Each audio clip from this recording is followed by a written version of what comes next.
couple quick tips to save you some money. If you're a property manager in Maryland, DC, you should check all your smoke alarms next time you're at the property. Pull them down. There's a date on them. If they're older than 10 years old, you should replace them. Definitely look into Home Depot, Lowe's, your local hardware store, and look for the 10-year sealed for non-wired that you can replace, put them in. If your property's wired, make sure you get the correct ones, wire them up, replace them all. It's going to save a lot of those late night calls when a smoke alarm is beeping. I had one just the other day at my house at 7 a.m. going off. And so, it was a Saturday, trying to sleep in, hear the beeping. I get up.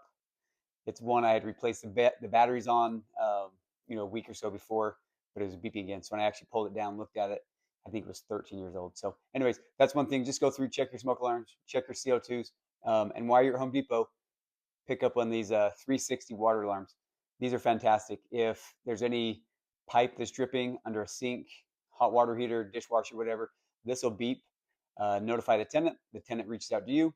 You can avoid some costly floods with something like this, potentially saving you tens of thousands of dollars in floods or insurance, that kind of stuff. So just a couple simple things. These are things we do anytime we're in your property. So if we manage the property for you, we take care of this for you. If you are looking for somebody to help you with this, check us out.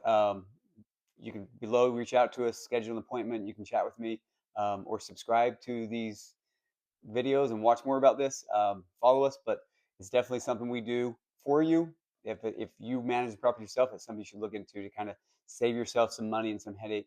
That could be an emergency, and you can take care of pretty simply. So again, thanks for watching.